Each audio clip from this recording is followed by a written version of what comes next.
LDC LGS പരീക്ഷക്കാർ ഇറങ്ങിത്തിരിച്ചവർ അറിയേണ്ട കുറച്ച് കാര്യങ്ങളാണ് ഞാൻ നിങ്ങളുടെ മുമ്പിലേക്ക് പറയുന്നത്. ഇത് നിങ്ങൾ ഫോളോ ചെയ്താൽ LDC LGS എന്ന നിങ്ങളുടെ ലക്ഷ്യം ഉറപ്പായും നേടിയിരിക്കും. എൻ്റെ അനുഭവങ്ങൾ വെച്ചാണ് ഞാൻ നിങ്ങളോട് സംസാരിക്കുന്നത്. ഒന്നാമത്തെ പോയിന്റ്, പരീക്ഷയ്ക്ക് വേണ്ടി പഠിച്ചു തുടങ്ങുമ്പോൾ എനിക്കത് കിട്ടുമോ കിട്ടില്ലയോ എന്ന ചിന്താഗതിയിൽ ഒരിക്കലും പഠിക്കരുത്. ഒന്നാമത്തെ പോയിന്റ് അത്. രണ്ടാമത്തെ പോയിന്റ്, ഇറങ്ങിത്തിരിക്കുമ്പോൾ 100% ആത്മവിശ്വാസം ഉണ്ടാകണം. അപ്പോൾ തന്നെ നിങ്ങൾ പകുതി വിജയിച്ചു കഴിഞ്ഞു പരീക്ഷയ്ക്ക്. അപ്പോൾ 100% ആത്മവിശ്വാസത്തോടെ ഇതെനിക്ക് നേടും എന്ന രീതിയിൽ മുന്നോട്ട് പോവുക. മൂന്നാമത്തെ പോയിന്റിലേക്ക് കിടക്കാം. നമ്മൾ നല്ല രീതിയിൽ പഠിച്ചു തുടങ്ങും, നിങ്ങൾ ആത്മാർത്ഥമായിട്ട് അങ്ങോട്ട് തുടങ്ങും. പക്ഷേ കുറച്ച് ദിവസങ്ങൾ കഴിയുമ്പോൾ അല്ലെങ്കിൽ കുറച്ച് മാസങ്ങൾ കഴിയുമ്പോൾ നിങ്ങളുടെ മുമ്പിലേക്ക് കുറേ തടസ്സങ്ങൾ വരാം, അല്ലെങ്കിൽ നെഗറ്റീവ് ചിന്താഗതികൾ വരാം. ഒന്നുകിൽ അസുഖങ്ങളായിരിക്കും, അല്ലെങ്കിൽ ബാധ്യതകളായിരിക്കും. ഇതിലേതെങ്കിലും പല രീതിയിൽ വരാം. ഇതിലൊന്നും നിങ്ങളുടെ മനസ്സ് പതറരുത്. എല്ലാത്തിനെയും ചവിട്ടി മെതിച്ചുകൊണ്ട് മുന്നേറണം. കാരണം പരീക്ഷാ ഡേറ്റ് മാറ്റി വെക്കത്തില്ല. അതുകൊണ്ട് മുന്നേറി മുന്നോട്ട് പോയിക്കൊണ്ടിരിക്കണം. മൂന്നാമത്തെ പോയിന്റ് ആയിരുന്നു. നാലാമത്തെ പോയിന്റിലേക്ക് കിടക്കാം. ഒരു വിഷയം നിങ്ങൾ എടുത്തു തുടങ്ങിക്കഴിഞ്ഞാൽ അത് ഇത്ര ദിവസത്തിനുള്ളിൽ തീർത്തിരിക്കണം എന്നൊരു ബോധം ഉണ്ടാകണം. കുറച്ച് പഠിച്ചിട്ട് കുറച്ചങ്ങ് മാറ്റിവെച്ച് പിന്നെ അടുത്ത ടോപ്പിക്ക് എടുക്കരുത്. അടുത്ത ടോപ്പിക്ക് പഠിച്ച് പോകും. പക്ഷേ ഒരു ടോപ്പിക്ക് എടുക്കുമ്പോൾ അത് ഇത്ര ദിവസത്തിനുള്ളിൽ തീർക്കണം എന്നൊരു ബോധം നിങ്ങൾക്കുണ്ടാവുകയും തീർത്തിരിക്കുകയും ചെയ്യണം. അഞ്ചാമത്തെ പോയിന്റ്, കൃത്യമായിട്ട് ആ പരീക്ഷയ്ക്ക് ഒരു ടൈം ടേബിൾ സെറ്റ് ചെയ്യണം. ഇത്ര മാസത്തിനുള്ളിൽ ഞാനിത് തീരും, അത് കഴിഞ്ഞ് ഞാനത് റിവിഷനും ചെയ്യും. ആഴ്ചയിൽ ഒരു ദിവസം റിവിഷന് വേണ്ടി മാറ്റി വെക്കണം. ആഴ്ചയിൽ ഒരു ദിവസം. പിന്നെ തലേന്ന് പഠിച്ചത് പിറ്റേന്നൊന്ന് കണ്ണോടിച്ചിട്ട് പഠിച്ചു തുടങ്ങുന്നതും എന്തുകൊണ്ടും പ്രയോജനപ്പെടും. കേട്ടല്ലോ. അപ്പോൾ ആറാമത്തെ പോയിന്റിലേക്ക് കിടക്കാം. അപ്പോൾ 5 പോയിന്റാണ് നമ്മൾ കഴിഞ്ഞിരിക്കുന്നത്. ആറാമത്തെ പോയിന്റ്, എല്ലാ ദിവസവും അരമണിക്കൂർ ആനുകാലികം പഠിക്കണം. ചിലപ്പം തലേന്നത്തെ കുറച്ചേ കാണും, പക്ഷേ ഒരു വർഷത്തേക്ക് നോട്ട് കിട്ടുകയാണെങ്കിൽ അത് ഒരുമിച്ച് കൂട്ടി ഒരുമിച്ച് വരിക. അത് പല തവണ നിങ്ങൾക്ക് റിവിഷൻ ആകുമ്പോൾ അത് ഓടി വരും നിങ്ങളുടെ മനസ്സിലേക്ക് ആ വേർഡുകൾ. കാരണം കറണ്ട് അഫയേഴ്സിൻ്റെ വേർഡുകൾ എപ്പോഴും മറന്നു പോകുന്നതാണ്. അത് ഓർമ്മയിലേക്ക് ഓടി വരണമെങ്കിൽ പല തവണ അത് റിവിഷൻ നടത്തുമ്പോഴേ അത് പെർഫെക്റ്റ് ആവും. 2023-ലെയും 2022-ലേക്ക് മാക്സിമം എല്ലാ മാസ ബേസ് കിട്ടുകയാണെങ്കിൽ അത് മാക്സിമം പഠിച്ചു തീർക്കുക. ഏഴാമത്തെ പോയിന്റ്, എല്ലാ ദിവസവും 1 മണിക്കൂർ, എപ്പോഴാണോ സമയം കിട്ടുന്നത് ആ 1 മണിക്കൂർ മലയാളവും കണക്കും ഇംഗ്ലീഷ് ഇത് മൂന്നും കൂടെ ഒരുമിച്ച് പഠിക്കാം. നമുക്ക് 30 മാർക്കിനേ ഉള്ളൂ. അല്ലെങ്കിൽ LGSകാർക്ക് നമുക്ക് സ്വാഭാവികമായിട്ട് മലയാളം ഇംഗ്ലീഷില്ല. LDCക്കാർക്കാണെങ്കിൽ ഇത് 3 ഉണ്ട്. അത് 3 കൂടെ ഒരു ദിവസം ഇത്ര നേരം അങ്ങ് മാറ്റി വെക്കുക. കുറേശ്ശെ ചെയ്ത് കണക്കിൻ്റെ ഇത്ര ടോപ്പിക്ക് ചെയ്യുക, ഇംഗ്ലീഷിൻ്റെ വൊക്കാബുലറി സെക്ഷൻ, മലയാളത്തിൻ്റെ അതുപോലെ പഠിക്കുക. 1 മണിക്കൂർ മതി. അതെന്നും ഫോളോ ചെയ്ത് നോക്കുക. കാരണം ഈ GK പോലെ നിങ്ങൾ ഇഷ്ടപ്പെട്ട് അതിലോട്ടങ്ങ് പഠിക്കും. ചിലർ കണക്കെടുത്തു കഴിഞ്ഞാൽ കുറച്ച് ആൾ കഴിഞ്ഞിട്ട് എടുക്കും, അത് മറന്നു പോകും, റിവിഷൻ നടത്തത്തില്ല, പ്രാക്ടീസിൻ്റെ കുറവ്. അതുകൊണ്ട് ജനറൽ നോളജ് പോലെ ഇഷ്ടപ്പെട്ട് പഠിക്കണം. ഇടയ്ക്കിടയ്ക്ക് പഠിച്ചാൽ ഒരു തുടർച്ചയും നിങ്ങൾക്ക് തീർച്ചയായിട്ടും ഇംഗ്ലീഷ്, മലയാളം, മാത്സിൽ കിട്ടില്ല. പലതും കൂടുതൽ സ്ട്രെയിൻ എടുത്ത് പഠിക്കേണ്ടി വരും. അത് ഒഴിവാക്കാൻ എന്ത് ചെയ്താൽ മതി? എല്ലാ ദിവസവും ഈ 3 വിഷയത്തിന് ഇത്ര നേരം മാറ്റിവെക്കാം. അടുത്ത 8ാമത്തെ പോയിന്റിലേക്ക് കിടക്കാം. ഒരു ദിവസം എത്ര മണിക്കൂർ പഠിക്കണം എന്ന ചിന്താഗതി വേണ്ട. ചിലവർ പറയും 5 മണിക്കൂർ പഠിക്കണോ, 8 മണിക്കൂർ പഠിക്കണോ, 10 മണിക്കൂർ, അങ്ങനൊന്നും ആരോടും ചോദിച്ചു നോക്കണ്ട. നിങ്ങൾക്ക് എപ്പോഴൊക്കെ ഫ്രീ കിട്ടുന്നോ അപ്പോഴൊക്കെ നിങ്ങൾ പഠിച്ചിരിക്കണം. എപ്പോഴൊക്കെ ഫ്രീ കിട്ടുന്നോ അപ്പോഴെല്ലാം പഠിച്ചിരിക്കുക. ഈ വരുന്ന കുറച്ച് മാസങ്ങൾ പഠിത്തത്തിനായിട്ട് മാത്രം മാറ്റിവെക്കുക. ഡേറ്റോടുകൂടി പരീക്ഷ വരികയാണ്. അപ്പോൾ പഠിത്തത്തിനായിട്ട് മാത്രം മാറ്റിവെക്കുക. ഒഴിച്ചുകൂടാൻ പറ്റാത്തത് ഒഴികെ എല്ലാ ആഘോഷങ്ങളും ഒഴിവാക്കുക. ആവശ്യം നിങ്ങളുടെ. 9ാമത്തെ പോയിന്റിലേക്ക് കിടക്കാം. ഈ പരീക്ഷയ്ക്ക് സീനിയർ എന്നോ ജൂനിയർ എന്നോ താരതമ്യം നിങ്ങൾ ഒരിക്കലും ചെയ്യരുത്. അവർ വർഷങ്ങളായി പഠിക്കുന്നു, അവർക്കെല്ലാം അറിയാം എന്നുള്ള ഒരു താരതമ്യവും നിങ്ങൾ ചെയ്യരുത്. നിങ്ങൾ ഫ്രഷ് ആണ്, ഞാൻ ജൂനിയർ ആണ്, അതുകൊണ്ട് ഈ പരീക്ഷ വേണ്ടാന്ന് ഒരിക്കലും നിൽക്കരുത്. കൃത്യമായ ഒരു ഗൈഡൻസിലൂടെ മുന്നോട്ട് പോവുകയാണെങ്കിൽ ഏത് ജൂനിയറുകാർക്കായാലും മികച്ച റാങ്കിൽ എത്താവുന്നതാണ്. കഴിഞ്ഞ വർഷത്തേക്ക് റാങ്കുകൾ കൊണ്ട് എനിക്ക് അനുഭവമുള്ളതാണ്.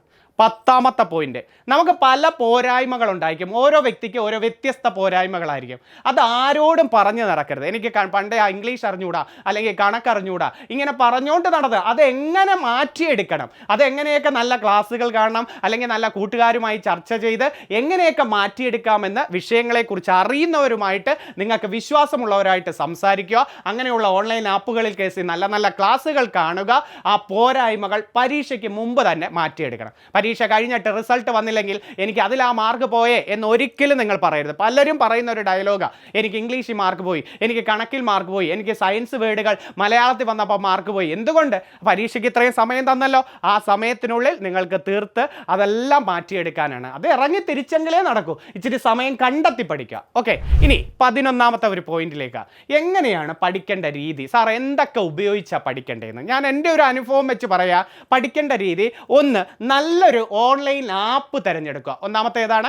നല്ലൊരു, ഇപ്പോൾ ഈ അടുത്ത കാലത്ത് നിങ്ങൾക്ക് എപ്പോഴും വീട്ടിൽ ഇപ്പം ഒരു കോച്ചിങ് സെൻറ്ററിൽ പോയാൽ ചിലപ്പം മാത്സിൻ്റെ സാർ എപ്പോഴും കാണണമെന്നില്ല, ഇംഗ്ലീഷിൻ്റെ സാർ എപ്പോഴും കാണണമെന്നില്ല. അതുകൊണ്ട് നിങ്ങളതിൽ നല്ലൊരു ഓൺലൈൻ ആപ്പ് പ്രധാനം. ഞാൻ എൻട്രിയെ നിർദ്ദേശിക്കും, ഞാൻ അതിൽ പഠിപ്പിക്കുന്ന ഒരു വ്യക്തിയാണ്. അപ്പോൾ ആ എൻട്രിയിൽ മികച്ച സാർമാർ, നിങ്ങൾക്ക് പലിശയുടെ കണക്ക് പിന്നീട് എടുത്തു വെച്ചൊന്ന് നോക്കണം, അല്ലെങ്കിൽ പ്രോഗ്രഷൻ്റെ കണക്ക്, അല്ലെങ്കിൽ ഇംഗ്ലീഷ് റിപ്പോർട്ടർ സ്പീച്ച്, അല്ലെങ്കിൽ സയൻസ് ഒന്നും കൂടെ റിവിഷൻ നടത്തണം. അതുകൊണ്ട് ഒന്നാമത്തത് നല്ലൊരു ഓൺലൈൻ ആപ്പ് തീർച്ചയായിട്ടും തിരഞ്ഞെടുക്കുക.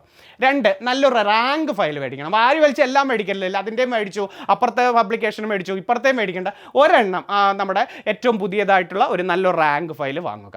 പിന്നെ 5 മുതൽ 10 വരെയുള്ള സ്കൂൾ ടെസ്റ്റുകൾ കിട്ടും. അതിൻ്റെ ചാപ്റ്റർ ബേസ് വെച്ച് സോഷ്യൽ സ്റ്റഡീസും സയൻസും മാത്സും, എന്നിട്ട് +1 +2 എല്ലാ ചാപ്റ്ററും പഠിക്കേണ്ട, സെലക്ട് ചെയ്ത് അത് പഠിക്കുക. +1 +2 ചാപ്റ്ററുകൾ സെലക്ട് ചെയ്ത് പഠിക്കുക.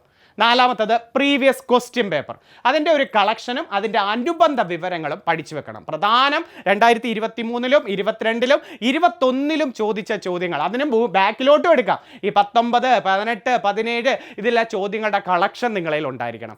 അതിൽ ഇംഗ്ലീഷ്, മാത്സ്, മലയാളം, GK ഇതിൻ്റെ അനുബന്ധ വിവരങ്ങളെല്ലാം പഠിച്ച് ആഴ്ചയിൽ ഒരു 2 ദിവസം അതിനുവേണ്ടി അങ്ങ് മാറ്റിവെക്കുക. പഴയ ചോദ്യങ്ങൾ പഠിക്കുക. നിങ്ങൾക്ക് തന്നെ അനുഭവം വരുമല്ലോ, ഒരു ജോഗ്രഫി എടുക്കുമ്പോൾ ഒരു സയൻസ് ചോദ്യം, ഒരു എക്കണോമിക്സ് ചോദ്യം. അപ്പോൾ വ്യത്യസ്ത ചോദ്യങ്ങൾ പഠിക്കുന്നത് ഇത്ര നേരം മാറ്റി വെക്കുമ്പോൾ നിങ്ങൾക്ക് പെട്ടെന്ന് എല്ലാ ഭാഗവും ക്ലിയർ ആകും. നിങ്ങളല്ലാതെ ഒരു ടോപ്പിക്ക് ഇങ്ങനെ എടുത്തുകൊണ്ടിരുന്ന് കഴിഞ്ഞാൽ അങ്ങനെ മനസ്സങ്ങ് മടിക്കും. ഒരു OMR ചെയ്തു നോക്കുമ്പോഴേ നിങ്ങളുടെ മനസ്സങ്ങ് മടിക്കും. അതുകൊണ്ട് ആഴ്ചയിൽ 2 OMR പരീക്ഷകളെങ്കിലും ചെയ്ത് മാർക്കുകൾ വിലയിരുത്തുക.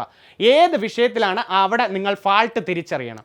അപ്പോൾ നിങ്ങൾക്ക് അതിന് കൂടുതൽ പ്രാധാന്യം കൊടുക്കാം. ഓരോ OMR എഴുതുമ്പോൾ ഇന്ന ഭാഗങ്ങളുടെ മേഖലകളെല്ലാം പോകുന്നു, ലോക ജോഗ്രഫി ആ മേഖലകളിലെ ഉത്തരങ്ങൾ കിട്ടുന്നില്ല, അല്ലെങ്കിൽ സയൻസിൻ്റെ ആവർത്തന പട്ടിക കിട്ടുന്നില്ല. അപ്പോൾ നിങ്ങൾ അത് പിറ്റേ ദിവസം കൂടുതൽ പ്രാധാന്യം കൊടുത്ത് പഠിക്കുക.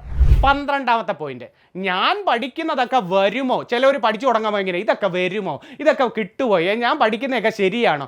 ഇടയ്ക്ക് നോക്കുമ്പോഴെല്ലാം മറന്നു പോകുന്നു, വർഷങ്ങളെല്ലാം തിരിഞ്ഞു പോകുന്നു, ഈ ടെൻഷൻ ആകുന്നു. ആ ഒരുവിധം ഈ നിങ്ങൾക്കുണ്ടാവുന്ന ഇതേ ഇത് തന്നെ എല്ലാവരും പറയുന്ന വാചകം. അതുകൊണ്ട് ഒരുവിധം 90% പഠിക്കുന്നവർക്കും ഉണ്ടാകുന്ന ഒരു ഡൗട്ടാണ് എന്തെന്ന് പറയുന്നത്, നിങ്ങൾ ഈ പറഞ്ഞത് വർഷങ്ങളെല്ലാം തിരിഞ്ഞു പോകുന്നു, ടെൻഷൻ ആകുന്നു.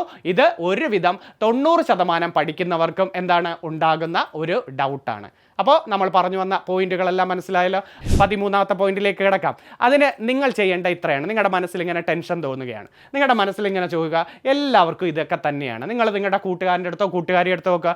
ചിലർക്ക് കുറച്ച് കാര്യം പെട്ടെന്ന് പെട്ടെന്ന് ഒരു ഇച്ചിരി പഠിക്കുകയാണ്, അത് പെട്ടെന്ന് മനസ്സിലാവും. ചിലർക്ക് ഒത്തിരി നേരം പഠിക്കണം, കൂടുതൽ എടുത്തിരുന്ന് പഠിച്ച് വന്നാലേ ഓർക്കാൻ കഴിയും. അപ്പം നിങ്ങളുടെ രീതി എന്താണെന്ന് നിങ്ങൾ മനസ്സിലാക്കുക. അവരെ താരതമ്യം ചെയ്ത് അവർ പഠിച്ചു പോയിക്കോട്ടെ. അപ്പം നിങ്ങൾ കൂടുതൽ തവണ പഠിച്ച് അതങ്ങ് മനസ്സിലിരുത്തുക. നിത്യാഭ്യാസി ആന എടുക്കുമെന്ന് കേട്ടിട്ടില്ലേ? അതുപോലെ നിങ്ങൾ എപ്പോഴും കണ്ട് ശീലിച്ച് ഇഷ്ടപ്പെടുക കേട്ടോ. നിങ്ങൾക്ക് അടുത്ത 14ാമത്തെ പോയിന്റ് എന്ന് പറയട്ടെ, നിങ്ങൾ മറ്റുള്ളവരെ നോക്കി ഒരിക്കലും താരതമ്യം ചെയ്യില്ല. നിങ്ങൾ തുടങ്ങിയ നാൾ തൊട്ട് ഓരോ ദിവസവും നിങ്ങൾക്ക് എത്രമാത്രം മാറ്റമുണ്ട്. അവരുടെ സാഹചര്യങ്ങളൊക്കെ പലതായിരിക്കും. അവർ പെട്ടെന്ന് പഠിച്ചെടുക്കുന്നു, അല്ലെങ്കിൽ അവർക്ക് ചിലപ്പോൾ അവർ സ്കൂൾ തലം തൊട്ടേ 5-ലും 10-ലും ഒക്കെ ഏറ്റവും നല്ല മാർക്ക് മേടിച്ചവരായിരിക്കും. ചിലപ്പോൾ നിങ്ങൾക്ക് ഇച്ചിരി മാർക്ക് കുറഞ്ഞവരായിരിക്കും. അവർ ചിലപ്പം PSCക്കോട്ട് ഇറങ്ങുമ്പോൾ അവർക്ക് പെട്ടെന്ന് ചില വിഷയങ്ങൾ ഇഷ്ടപ്പെട്ട് അങ്ങ് പഠിച്ചു. അപ്പോൾ അവരെ നിങ്ങൾ നോക്കണ്ട, നിങ്ങളുടെ സാഹചര്യത്തിനനുസരിച്ച് എങ്ങനെ അത് സെറ്റാക്കാം. നിങ്ങളും ആഗ്രഹിച്ചിറങ്ങിയതല്ലേ, അപ്പോൾ അത് സെറ്റാക്കാം എന്നുള്ളതാണ്. ചിലർക്ക് കുറേ വർഷങ്ങളായി പഠിച്ച് PSC പരീക്ഷ എഴുതിയ ഒത്തിരി അനുഭവങ്ങൾ കാണും. അതുകൊണ്ടായിരിക്കും അവർ പെട്ടെന്ന് ചില സാറുമാരൊക്കെ ചോദ്യം ചോദിക്കുമ്പോൾ ഉത്തരങ്ങളൊക്കെ പറയുന്നില്ലേ. ചിലപ്പോൾ സയൻസ്, ഇംഗ്ലീഷ്, കണക്ക് വിഷയങ്ങൾ പെട്ടെന്ന് ക്യാച്ച് ആവാൻ പറ്റത്തില്ലായിരിക്കും നിങ്ങൾക്ക്. അപ്പോൾ നിങ്ങൾക്ക് എന്ത് ചെയ്യണം, അത് പഠിച്ചെടുക്കാൻ, ചിലവർ പെട്ടെന്ന് പഠിച്ചെടുക്കും, നിങ്ങൾ പഠിച്ചെടുക്കാൻ കഴിയുന്ന രീതിയിലേക്ക് ഇഷ്ടപ്പെടുക. അതെല്ലാം തിരിച്ചറിഞ്ഞ് നിങ്ങൾ തന്നെ താരതമ്യം ചെയ്യുക. ഇന്ന് നിങ്ങൾ 300 ചോദ്യങ്ങൾ പഠിച്ചു തീർത്തുവെങ്കിൽ നാളെ 500 ചോദ്യങ്ങളെങ്കിലും പഠിക്കണമെന്ന വാശിയോടുകൂടി മുന്നേറുക.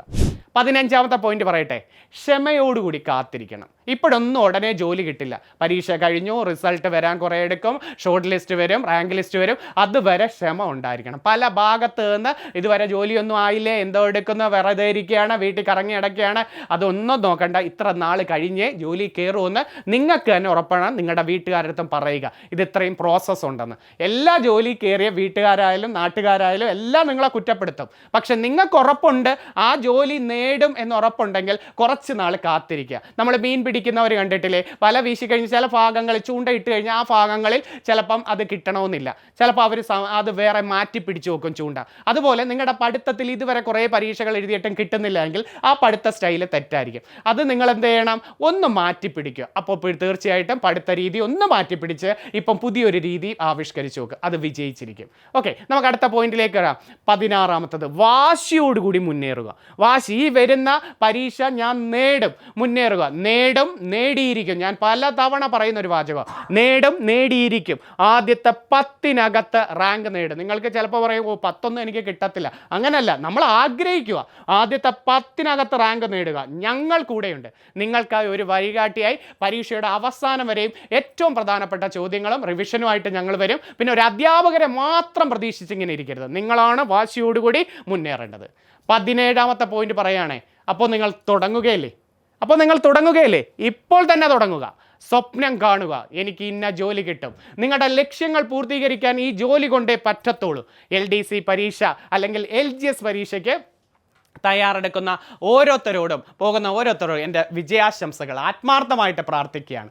തുടക്കം നന്നായാൽ ഒടുക്കം നന്നാകണം. തുടക്കം പാളിച്ച പറ്റിയോ പോയി, ഇടയ്ക്ക് വെച്ച് ഒരു കാരണവശാലും ഇടറരുത്. അതുകൊണ്ട് എല്ലാവിധ ആശംസകളും. LDC LGS പരീക്ഷ നമ്മൾ നേടിയിരിക്കും.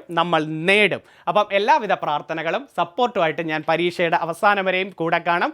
അപ്പോൾ പോയിരുന്ന് പഠിക്കുക, നല്ലൊരു ടൈം ടേബിൾ സെറ്റ് ചെയ്ത്. ഞാൻ പറഞ്ഞ കാര്യങ്ങളൊക്കെ മറക്കരുത്, നിങ്ങൾക്ക് വേണ്ടിയാണ്. എൻ്റെ അനുഭവങ്ങൾ വെച്ചാണ് ഞാൻ നിങ്ങളുടെ മുമ്പിലേക്ക് പറഞ്ഞത്. അത് നിങ്ങൾക്ക് പ്രയോജനപ്പെടും. കുറേ കൊച്ചു പോയിന്റുകളാണ് ഞാൻ പറഞ്ഞത് അല്ലേ, ആ പോയിന്റുകൾ നിങ്ങൾക്ക് പ്രയോജനപ്പെടും. പോയിരുന്ന നല്ല രീതിയിൽ പഠിക്കുക, വാശിയോടെ. ഞങ്ങളൊക്കെ എപ്പോഴും പിന്നിൽ കാണും. പക്ഷേ ജോലി നേടുമ്പം എല്ലാം നിങ്ങൾക്ക് നഷ്ടപ്പെട്ടതെല്ലാം നിങ്ങൾക്ക് തിരിച്ചു വരും. നല്ലൊരു വീട്, നല്ലൊരു വണ്ടി, ഇതൊക്കെ പിന്നെ ആ ഒരു ശമ്പളം കൊണ്ട് നിങ്ങളുടെ വീട്ടിൽ നിങ്ങൾക്ക് എന്തൊക്കെ ചെയ്യാൻ കഴിയും. മക്കൾക്ക് അഭിമാനത്തോടെ ഞാൻ ഇന്ന ഡിപ്പാർട്ട്മെൻറ്റിലാണെന്ന് പറയുന്ന ഒരു സന്ദർഭം, ഇതൊക്കെ വരണ്ടേ.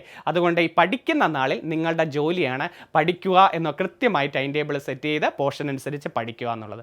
പോയിരുന്ന് പഠിക്കുക.